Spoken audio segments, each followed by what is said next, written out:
Waalaikumsalam Assalamualaikum. warahmatullahi wabarakatuh. Nggih. Assalamualaikum warahmatullahi wabarakatuh. Waalaikumsalam warahmatullahi Alhamdulillah, wabarakatuh. hari ini kita bisa bersua kuliah untuk yang kali kesekian melalui Zoom meeting. Lagi, Alhamdulillah kita bisa melakukan perkuliahan untuk yang kali kesekian melalui Zoom. Kalau kita nunggu mahasiswanya lengkap, enggak selesai-selesai, enggak kelar-kelar. Jadi Nggih. hari ini kita kita kuliah melalui Zoom ini dengan harapan mudah-mudahan ada interaksi interaksi yang positif dari pertemuan pertemuan ini. Mudah-mudahan ada ilmu yang manfaat dan barokah karena ini Amin. adalah hadis ahkam, hadis yang berkaitan dengan hukum. Mudah-mudahan dengan kita bedah hadis-hadis yang ada hubungnya dengan hukum ini kita bisa mengimplementasikan dalam keseharian kita. Sekali lagi kita bisa mengimplementasikan, mempraktekkan, dan menerapkan dalam keseharian kita. Hari ini kita akan masuk di eh, hadis ahkam yang ke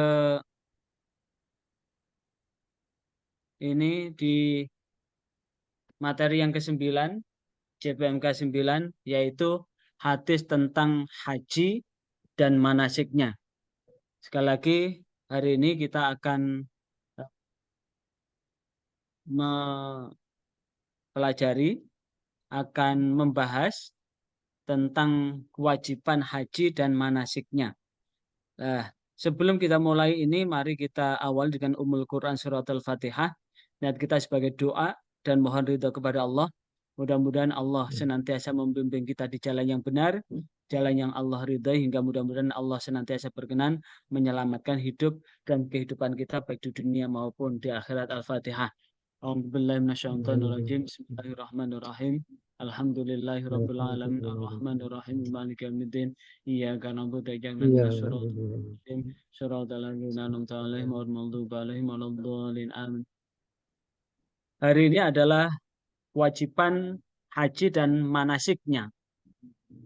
Kalau kita buka di kitab Fathul Mu'in bab haji dan umroh, arti haji itu adalah lugatan al-qasdu au kasratu ila mayyu'adzim, menyengaja atau memperbanyak ke yang diagungkan, yaitu menyengaja atau memperbanyak berkunjung ke Baitullah, karena Baitullah ini adalah satu tempat yang kita agungkan sebagai rumah Allah, sebagai arah kiblat kita di dalam rangka kita melakukan ubudiyah. Sementara umrah adalah waya logatan ziyaratu makanal amir. Menurut bahasa, kalau umrah adalah mengunjungi tempat yang ramai, baik secara baik haji maupun umrah. Kalau secara syarak sama, syar'an sama. Qasdul Ka'bati lunusukil ati. Qasdul Ka'bati lunusukil atiyah. Bahwa menyengaja ke Ka'bah untuk melaksanakan rangkaian ibadah yang telah dijelaskan.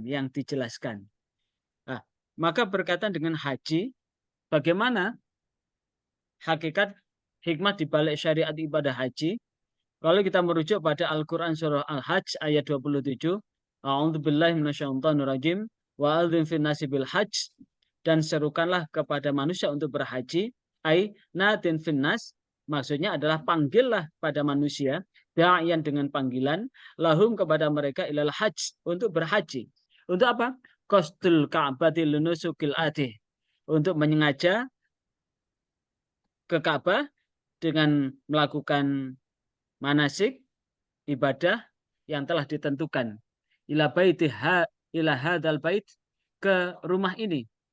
Alladzi amarona, yang telah diperintahkan kepada kami, amaronaka, yang telah engkau perintahkan pada kami. Maksudnya adalah amarona, yang telah kami perintahkan kepadamu. Bahwa ini Allah memerintahkan kepada Nabi Ibrahim memerintah, siapa yang diperintahkan untuk membangun ini? Ini hubungannya dengan ayat yang ke-27. Wa idh bawwa'na li Ibrahim makanal bait, yang di ayat 26 itu adalah Allah telah memilihkan kepada Nabi Ibrahim tempat Baitullah itu sebagai tempat tinggal istri dan anaknya, yaitu Siti Hajar dan Nabi Ismail alaihissalatu wassalam. Kemudian setelah Allah memerintahkan untuk membangun, wa'adzin fin nasi bil hajj, maka serukanlah kepada manusia untuk berhaji. Ini dimaksudkan adalah Allah memerintahkan untuk memanggil manusia dengan panggilan untuk berhaji ke Baitullah itu setelah Allah memerintahkan membangunnya. Maka di saat itu, sebagaimana dijelaskan di dalam tafsir Ibnu Katsir, fadzukir annahu, maka kemudian disebutkan bahwasanya Nabi Ibrahim qala berkata, ya Rabb, wahai Tuhan, wa kaifa ablighul nas, bagaimana kami bisa mendatangkan manusia, wa sauti, sementara suaraku la yang falduhum, tidak mungkin bisa menjangkau mereka. Ini adalah sebuah kegundahan dari Nabi Ibrahim yang sadar betul bahwa Nabi Ibrahim tidak mungkin bisa memanggil manusia. Tapi lagi-lagi Allah dengan maha perkasanya, fakila, maka disebutkan nadin. Panggillah, wa alaina, urusanku balag untuk sampai. Jadi Nabi Ibrahim hanya memanggil, urusan sampai itu adalah urusan Allah. Maka di saat Nabi Ibrahim mendapat jawaban nadin wa alainal balag, panggillah dan urusanku untuk sampai. Maka di saat itu faqama, maka berdirilah Nabi Ibrahim ala maqamih, di tempat berdirinya. Wakila, di dalam satu riwayat beliau berdiri alal hajar, di atas batu. Wakila, di dalam riwayat yang lain ala sofa, beliau berdiri di atas bukit sofa. Wakila, dalam riwayat yang lain beliau berdiri ala Abi Kubais, beliau berdiri di atas Jabal Abi Kubais. Sekali lagi, beliau berdiri di atas Jabal Abi Kubais. Yang lebih masyhur itu di Jabal Abi Kubais.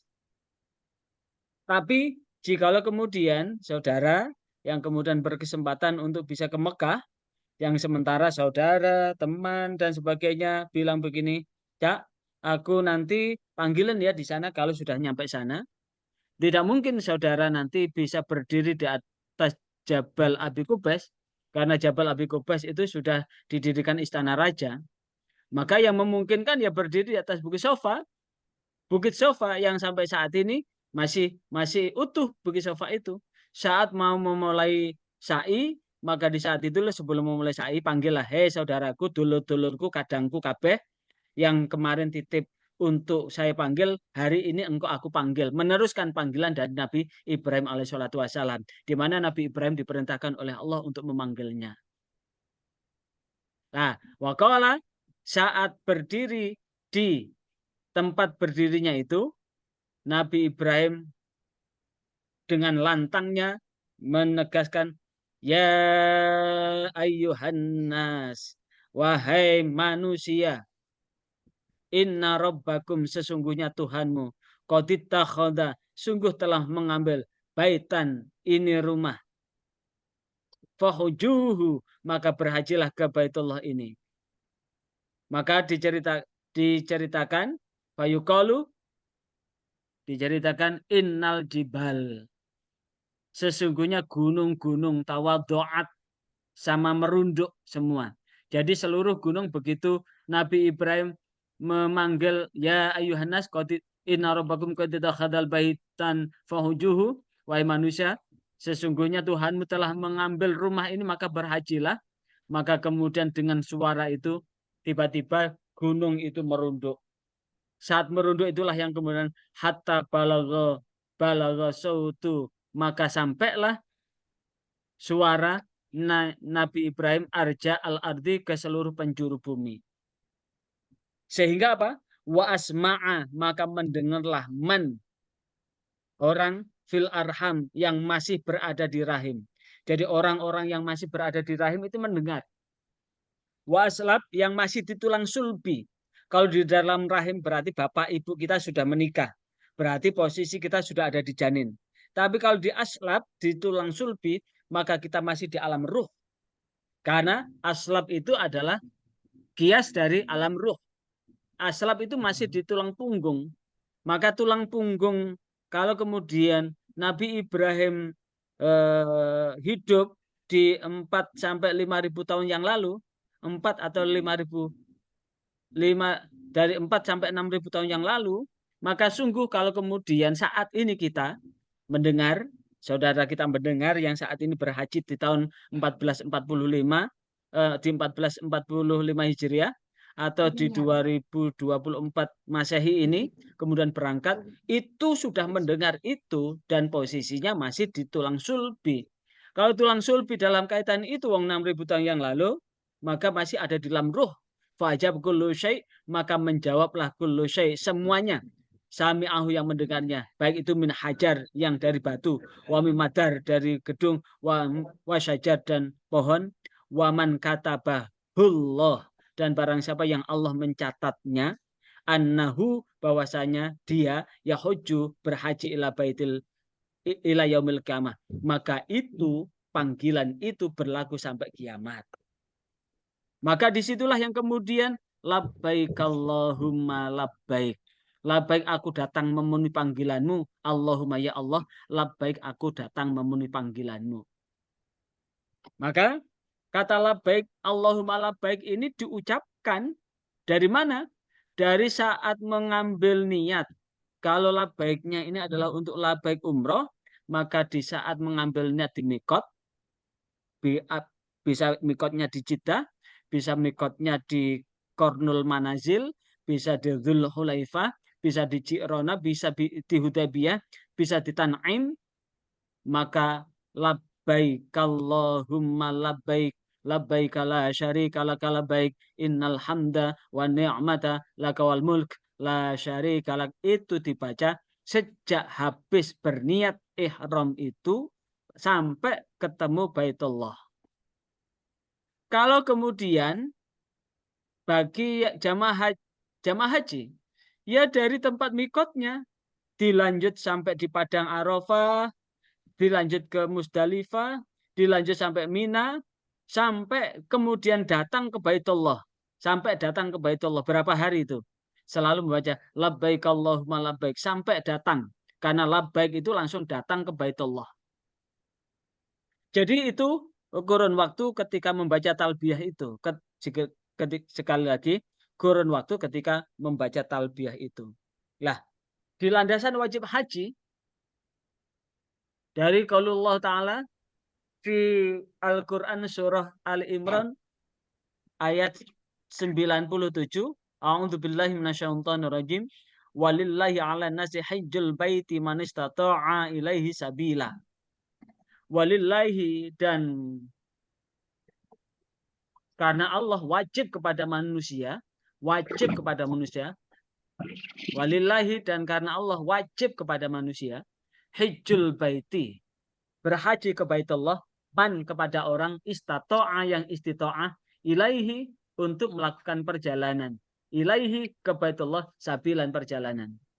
Waman kafar, waman lansapan wong kafar kang kufur, sopeman, fa innallaha mongko sak temene Allah iku ghaniyun, dat kang maha suci anil alamin, dari alam semesta ini.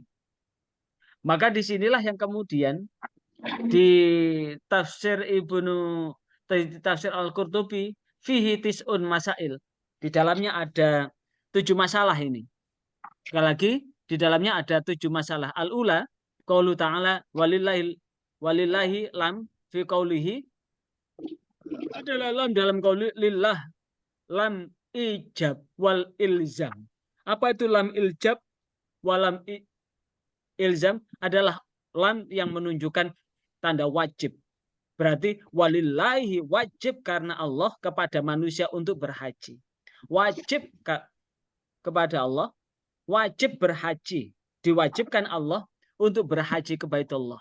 Jadi wajib. Ini menunjukkan lam ini al-ijab wal ilzam. Tsumma akada biqauli ta'ala, kemudian diperkuat dengan firman Allah, ala dengan ala. Allati hiya min auqiti al-fadhil wujub. Lillahi ala itu adalah al-muradu adalah hiya min aukatil min aukati al-fadil wujub.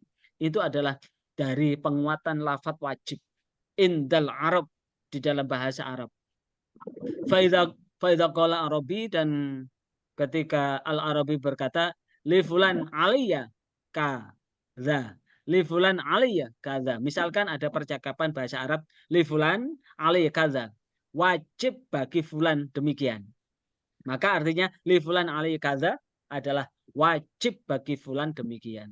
Faqad waqada wa aujabahu, dan itu memperkuat dan mewajibkannya. Seperti dalam firman Allah Ta'ala Al-Hajj bi ablaga al-fat wujub takkid li haqqihi wa ta'ziman li hurmatih. Itu adalah lafaz wajib yang menguatkan dengan haknya, dengan mengagungkan, dengan menghormatinya. Wala khilafa fi fardhatin, tidak ada perbedaan di dalam kewajiban haji itu. Wa huwa ahadun qawaidul Islam, dan itu adalah salah satu dari pilar Islam, rukun Islam. Walaysa yajibu illa marratan fil umur, dan tidak wajib kecuali hanya satu kali dalam seumur hidup. Jadi haji ini wajib seumur hidup. Kemudian waqad hajjan Nabi sallallahu alaihi wasallam, Rasulullah setelah haji ini diwajibkan, Rasulullah memang hajinya hanya satu kali. Jadi setelah diturunkan walillahi 'alan nasi hijjul baiti man istata'a ilaihi sabila, itu pada tahun ke-6 Hijriah, Rasulullah baru terlaksana bisa berhaji itu di tahun ke-9 masuk ke tahun ke-10 Hijriah. Di tahun ke-9 masuk ke tahun 10 Hijriah. Jadi hanya satu kali ketika diwajibkan. Tapi jauh sebelum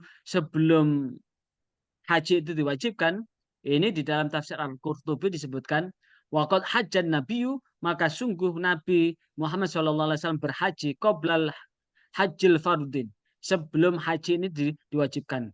Waqad waqafa bi Arafah, dan ini diawali dengan wukuf di Arafah. Walam yughayyir min syar'i Ibrahim, dan itu tidak pernah berubah dari syariat Nabi Ibrahim. Maghayyaru, yang mereka ubah. Jadi syariat haji ini dengan yang dilakukan oleh Rasulullah sama, karena haji yang dilakukan oleh Rasulullah Muhammad, haji yang dilakukan oleh Nabi Ibrahim, haji yang dilakukan oleh Nabi Adam itu sama diajari oleh malaikat Jibril. Kalau diajari oleh malaikat Jibril, maka manasik hajinya juga tidak berubah, tidak berbeda. Hina kanat Quraisy, hingga ada suku Quraisy taqifu bil Masy'aril Haram, berwukuf di Masy'aril Haram. Di Masy'aril Haram itu mana? Arafah, Musdalifah, dan Mina. Yaquluna mereka berkata, nahnu ahlul haram, kami adalah ahlul haram, ahli haram, penduduk yang dihormati, penduduk yang dimuliakan. Falatah minhu, maka jangan keluar daripadanya. Wa nanul hamsu hasba ma taqaddama bayanuhu fil Baqarah. Dan ini sebagaimana yang telah dijelaskan di dalam disebutkan di dalam diterangkan di dalam surah Al-Baqarah. Qultu min aghrabi ma ra'aitu anna Nabi sallallahu alaihi wasallam. Dan di sini dari kesaksian bahwasanya Nabi sallallahu alaihi wasallam haja qabla hijrah marratain. Jadi Rasulullah sallallahu alaihi wasallam berhaji itu sebelum hijrah itu 2 kali. Sekali lagi, Rasulullah berhaji sebelum beliau hijrah itu 2 kali. Wa anal fardhu saqata anhu bidzalik. Dan bahwasanya kewajiban telah jatuh daripadanya dengan demikian. Li'annahu qad ajabani da'a Ibrahim. Karena Nabi melakukan itu, ini sudah menjadi kewajiban, panggilan dari Nabi Ibrahim alaihissalatu wassalam. Sekali lagi, Rasulullah melakukan itu karena memenuhi panggilan dari Nabi Ibrahim alaihissalatu wassalam. Dari apa? Al-Quran surah Al-Hajj ayat 27 tadi. Wa adzim fin nasi bil hajj, maka serukanlah kepada manusia untuk berhaji. Nah, qaulal Ghiyya atau bari berkata hadza ba'id, demikian ini adalah jauh. Fa innahu idza warada fi syar'ihi, Maka sesungguhnya apabila ini diikuti dengan syariatnya. Dari apa? Walillahi ala nasi hijjul baiti man istata'a ilaihi sabila. Dan ini diperkuat dari Al-Qur'an surah Ali Imran ayat 97 tadi, walillahi ala nasi hijjul baiti man istata'a ilaihi sabila. Dan wajib karena Allah kepada manusia, diwajibkan pada manusia untuk berhaji ke Baitullah bagi orang yang mampu. Fala budda min wujubi, dan ora kena ora dari wajibnya itu alai bihukmil khitab fi syar'ihi, dengan hukum khitab pada syariatnya. Walain kila innama khotaba malam yahujju, sesungguhnya khotob pada orang yang tidak berhaji fakat kana tahakkuman wa tahsisan la dalil alaih wa yalzamu alaihi alla yajiba bihadzal khitab ala man hajja ala din Ibrahim. Dan ini adalah sebagai bagian dari berhaji yang telah ditegakkan pada agama Nabi Ibrahim alaihissalam. Wa hadza fi ghayatil bu'di, dan ini adalah dari arah yang jauh. Wasaniyah dalla kitabu wa sunnah ala anal hajja ala tarahi alal la alal faur. Yang kedua ini adalah menunjukkan bahwa Al-Quran dan Sunnah ini bahwa haji itu adalah tarohi yang bisa butuh waktu yang lama, tidak dengan serta-merta, karena haji ini butuh persiapan, istitoah dan sebagainya. Itu dari tafsir At-Tabari. Kemudian ini saya ambil dalam kitab Targhib wa Tarhib. Sekali lagi di dalam kitab Targhib wa Tarhib, Targhib wa Tarhib, kitab Hajj, bab Hajj, At-Targhibu fi At-Tarhibu man qadar ala hajj falam yahujju, ancaman bagi orang yang mampu berhaji kemudian dia tidak berhaji, wa maja fi luzumil mar'ati baitiha ba'dal qadail fardil hajj. Ini yang saya ambilkan ini adalah terkait dengan ancaman bagi orang yang mampu namun dia tidak berhaji.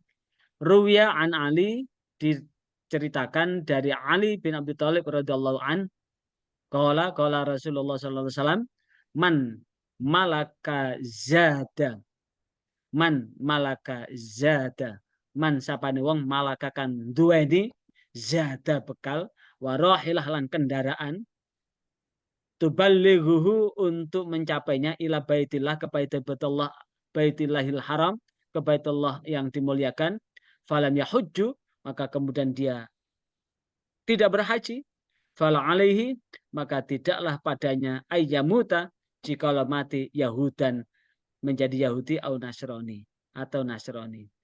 Sehingga hadis ini menegaskan siapa yang memiliki bekal, memiliki kendaraan untuk sampai ke Baitullah untuk berhaji, namun dia tidak berhaji, maka dia tidak mati kecuali mati jadi Yahudi atau Nasrani.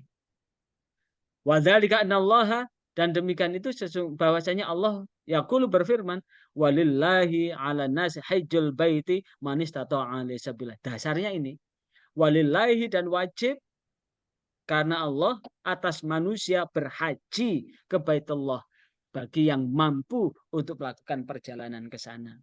Orang yang melakukan perjalanan ke sana namun dia mengabaikan, maka dia tidak mati kecuali mati sebagai Yahudi atau Nasrani. Pertanyaannya kenapa?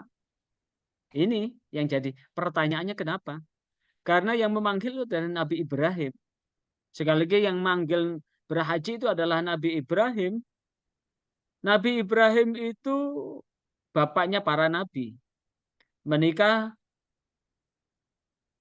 dengan istri yang pertama adalah Siti Saroh, Sayyidah Saroh. Sayyidah Saroh ini andaikan punya anak gitu ya tidak pernah meminta untuk dipoligami. Tidak mau minta tidak akan minta untuk dipoligami. Tapi karena 20 tahun tidak punya anak, ini sebagaimana diterangkan di dalam tafsir Ibnu Katsir, karena 20 tahun tidak punya anak, maka dengan berat hati si Sayyidah Saroh ini meminta kepada Nabi Ibrahim untuk menikahi Sayyidah Hajar. Siapakah Sayyidah Hajar itu? Sayyidah Hajar itu adalah putri Raja Mesir yang raja ini dikalahkan oleh pemberontak sehingga Siti Hajar ini dijual di pasar. Yang akhirnya kemudian berujung nanti Siti Hajar ini dihadiahkan kepada Nabi Ibrahim untuk membantu Siti Hajar. Jadi bukan budak, tapi orang-orang Yahudi mengatakan bahwa Siti Hajar ini budak. Bahkan sampai orang Yahudi ini menghina bahwa umat Islam itu adalah anak turun budak. Makanya mereka menganggap rendah orang Islam. Makanya tidak heran kalau kemudian Zionis sampai sekarang membombardir di Gaza itu karena dianggap bahwa orang-orang yang di Gaza itu tidak lebih mulia dari mereka. Ya, ya itu. Lah, padahal tidak. Siti Hajar itu bukanlah budak. Tapi kebetulan nasib aja yang mendorong dia dilempar. Seperti Nabi Yusuf alaihissalatu wassalam itu. Dicelakai oleh saudara-saudaranya, dibuang ke sumur dan kemudian ditemukan oleh Malik. Dan Malik kemudian menjual di pasar manusia sehingga dibeli. Untung dibeli oleh Kitfirul Aziz, bendahara kerajaan Mesir, sehingga diambil anak angkat. Siti Hajar pun begitu, tidak dianggap sebagai budak, tapi yang membantu urusan atau sekarang jadi asisten rumah tangga lah. Jadi asisten. Budak sama asisten kan beda. Kalau di kantor ada asisten, kalau presiden ada asisten, bahkan ada asisten ahli lagi. Menteri ada asisten ahli lagi. Nah. Lah, disitulah terus kemudian kenapa? Siapa yang punya kesempatan, kemampuan untuk berhaji tapi tidak berhaji, tidak meninggal kecuali Yahudi atau Nasrani, yaitu Siti Saroh tidak punya anak, 20 tahun pernikahan hingga kemudian meminta untuk menikahi Siti Hajar. Persis di dalam tafsir Ibnu Katsir disebutkan Nabi Ibrahim punya anak Nabi Ismail itu di usia 66 tahun. Di usia 66 tahun. Nah, kemudian baru punya anak berikutnya adalah dari rahim Siti Hajar itu.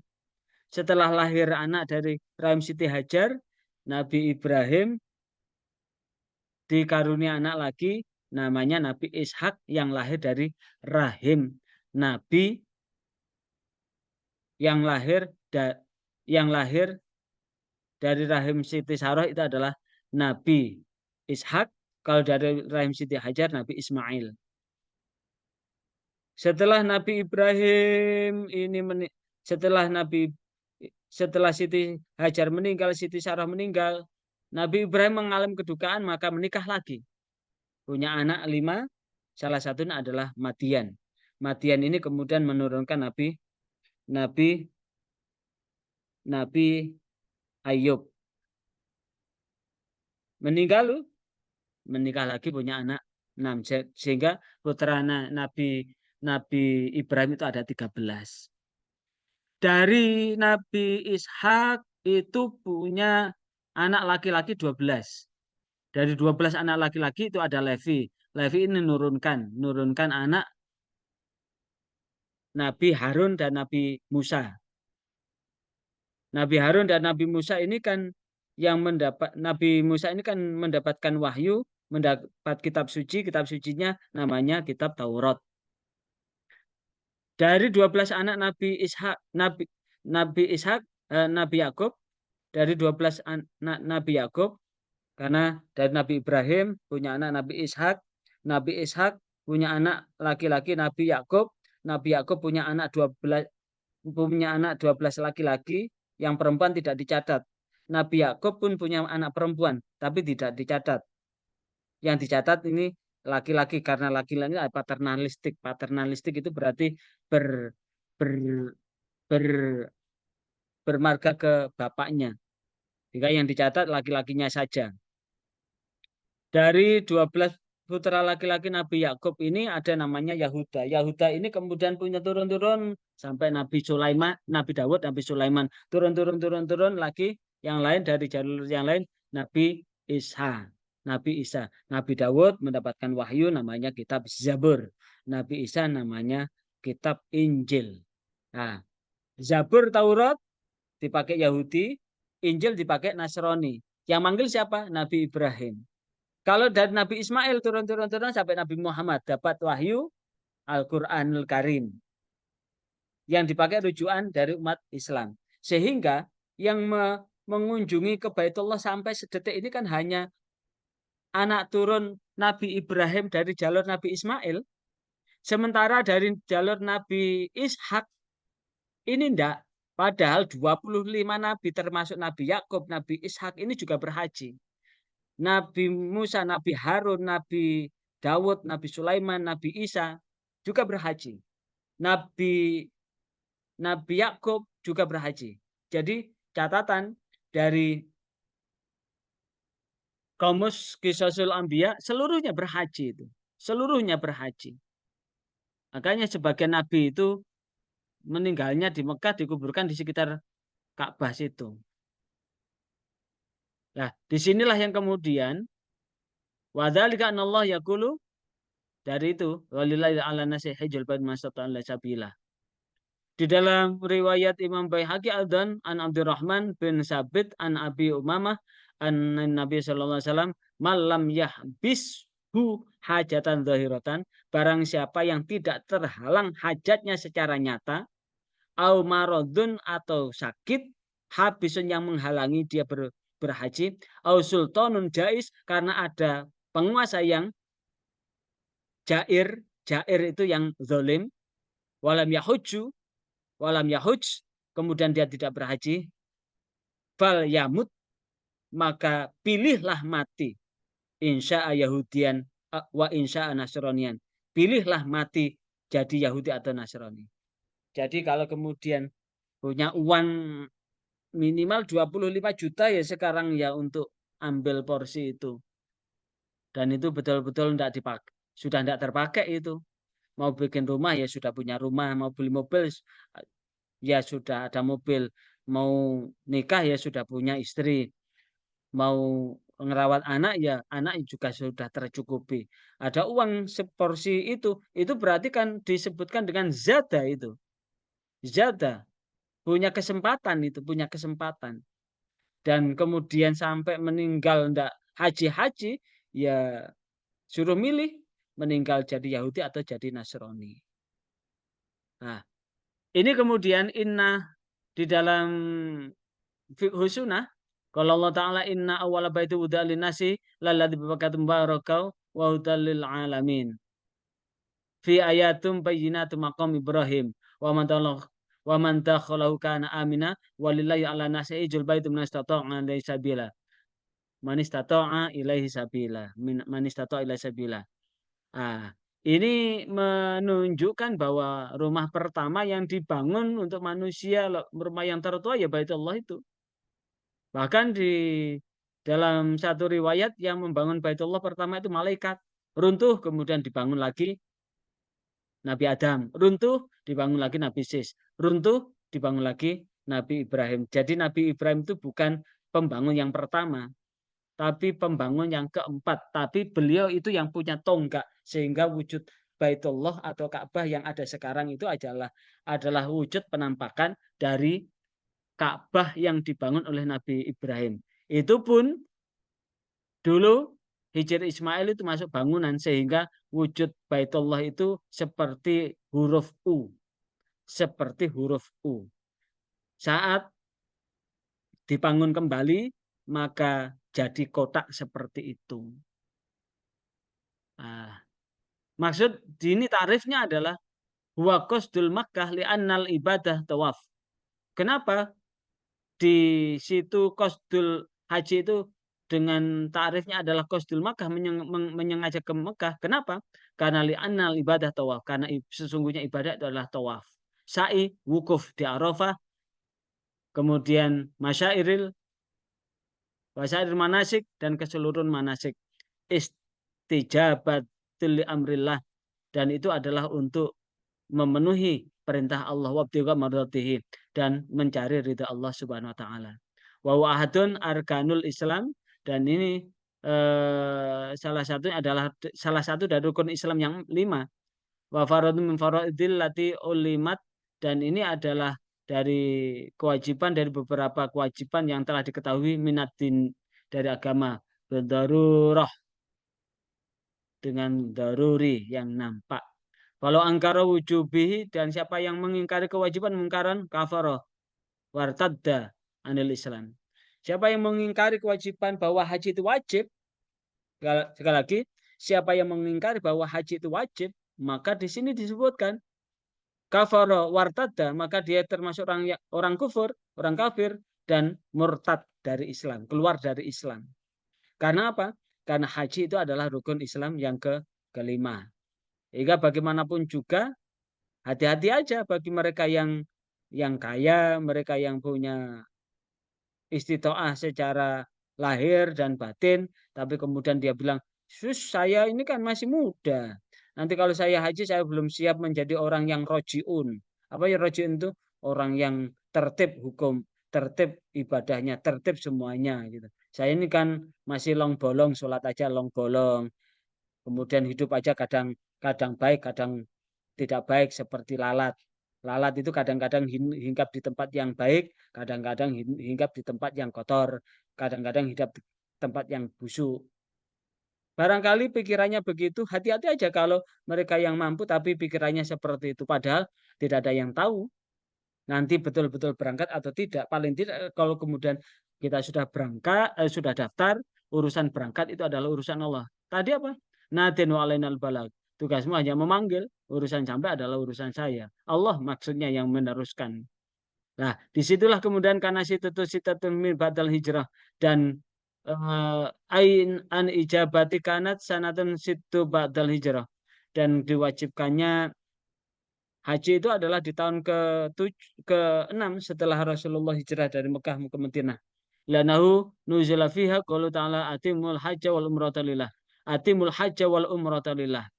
Jadi diturunkan atimul hajja wal umrata lillah. Wa atimul hajja dan sempurnakan haji wal umrah dan umrah lillah karena Allah. Itu diturunkan di tahun 6 Hijriyah. Sehingga ini tanda diturunkan ayat atimul hajja wal umrata lillah, sempurnakanlah haji dan umrah karena Allah. Ini berarti dasar diwajibkan haji. Wa hadza mabni ala anal imami biradin bi ibtida'il fardhi. Itu menunjukkan bahwa ini dalam konsep bahwa ini bagian kesempurnaan dari rukun iman, rukun Islam yang ada. Wa yu'aidu hadza qiraatul alqamah wa masyruq wa Ibrahim wa nahi wa aqimu. Kemudian warajaha Ibnul Qayyim al-Jauzi menarjihnya annal iftaradul hajja kana sanatutis awais ashirin. Tapi Ibnul Qayyim mentarjih bahwa haji diwajibkan itu adalah tahun ke-9 atau tahun ke-10. Turunnya ayat ini di tahun ke-6 sehingga Rasulullah bergerak untuk berhaji, namun dihalangi habisun dihalang-halangi sehingga terjadi perjanjian Hudaybiyah itu.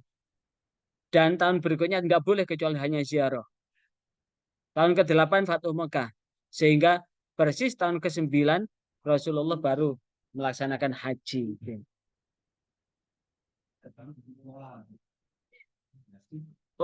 Raghibu syari' fi ada'il faridatil hajj ilaika. Syarat wajibnya haji itu adalah Islam, balik, akal, merdeka, istitoah. Istitoah itu masuk Islam. Famalam tatahak tafa'ala ya tafa'alu tatahak famalam tatahak fihi hadhi syurut fala yajibu lail hajj. Siapa yang tidak memenuhi syarat ini ya tidak wajib haji. Misalkan uangnya banyak tapi belum muslim, tidak wajib. Sudah Islam tapi belum balik, tidak wajib. Islam balik tapi gila, tidak wajib. Islam balik berakal tapi jadi budak, tidak wajib. Islam balik berakal merdeka tapi sakit. Sehingga tidak bisa melakukan manasik, tidak wajib. Ini ketentuannya itu.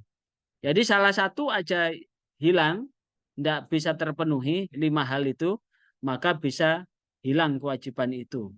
Karena syaratnya Islam sekaligus balik, sekaligus berakal, sekaligus merdeka, sekaligus istitoah. Tidak bisa satu persatu.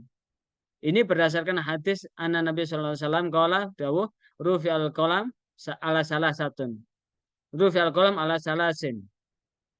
Diangkatnya pena atas 3 perkara. Berarti tidak dicatatnya perbuatan manusia karena 3 perkara.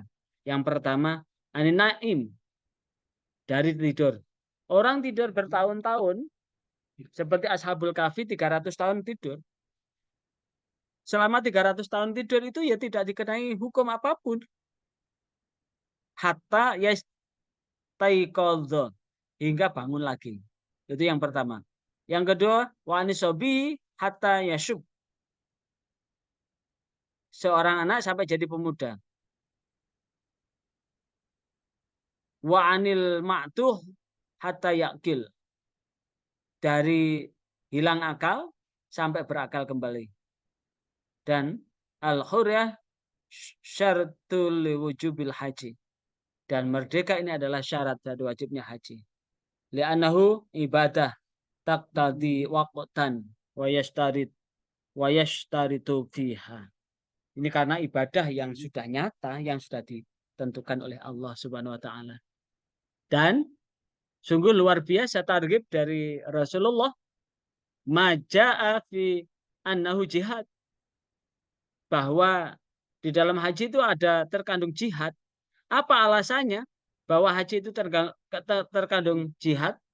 Ini yang pertama dari Hasan bin Ali radhiyallahu an anna rajulan ja'ilan Nabi. Ada seorang laki-laki datang kepada Nabi sallallahu alaihi wasallam. Faqala, dia kemudian tanya, ini jabban, ini dhaif. Faqala halumma ila jihadillah syaukah fihi al-hajj. Ini jabban, ini dhaif. Sesungguhnya adalah jabban, aku adalah lemah. Hai, maukah engkau aku tunjukkan? Halumma ila jihad, maukah aku tunjukkan kepada satu jihad? La syauka, tidak sakit di dalamnya. Masuk dalam kategori jihad tapi tidak bersakit-sakit, yaitu adalah haji. Hadis riwayat Abdur Razak Tabrani. Yang kedua, anak Rasulullah SAW, bahwasanya Rasulullah SAW bersabda, jihadul kabir, jihad yang paling besar, wa dhaif, lemah, wal mar'atu, perempuan, wal hajj, dan haji. Jadi menyelamatkan orang yang lemah, perempuan, dan orang berhaji ini akan menjadi jihad yang paling besar, melebihi melawan musuh. Ini didasarkan hadis yang Aisyah, ya Rasulullah ta'ala jihad afdalul amal. Bagaimana pendapatmu tentang jihad, apakah lebih utama daripada perbuatan? Afala nujahidu, apakah kami tidak mengikutmu berjihad? Qala ya. Kemudian berkata, lakun afdalul jihad hajjul mabrur,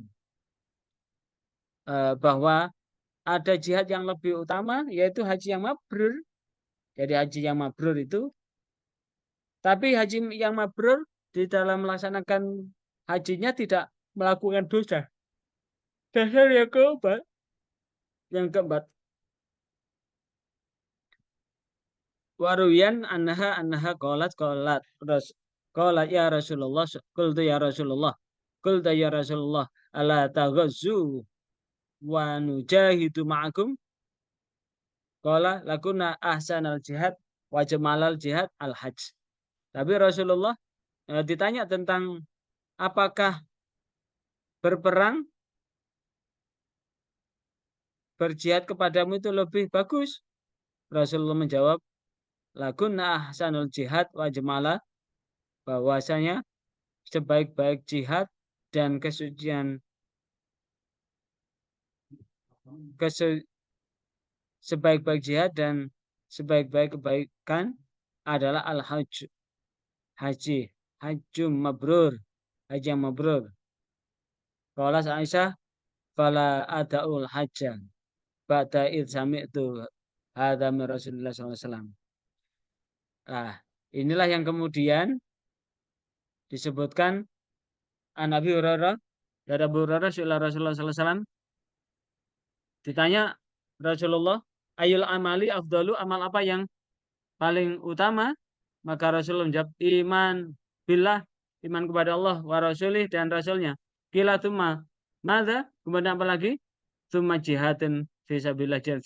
Suma mada, kemudian apa lagi? Hajjah mabrur. Hajjah mabrur. Hajjah mabrur. Haji yang mabrur. Nah, inilah yang kemudian bagian yang tak terpisahkan dari rangkaian, tentu rangkaian manasiknya adalah dimulai dari ihram atau berniat ihram haji, atau ini karena bahasanya adalah ihram haji. Maksudnya apa? Berniat untuk haji. Karena secara syari ihram itu adalah berniat mulai masuk ibadah haji. Itu sebagaimana dijelaskan dalam kitab Fathul Mu'in. Lah, tandanya apa? Tanggalkan seluruh pakaiannya bagi laki-laki kecuali 2 lembar kain yang tidak berjahit dan tidak bertangkup. Tapi bagi perempuan, ya sholat seperti sholat yang dipakai muslimah ketika pakaian ihramnya, ya ketika dipakai muslimah ketika sholat, lebih bebas bagi perempuan, tapi bagi laki-laki harus ditanggalkan semua. Ditanggalkan semuanya. Nah, sebelum masuk ke ihram, ada yang perlu disiapkan menyiapkan persiapan. Mulai dari memotong kuku, mandi, pakai wangian, kain ihram, menyisir rambut, sholat sunnah ihram.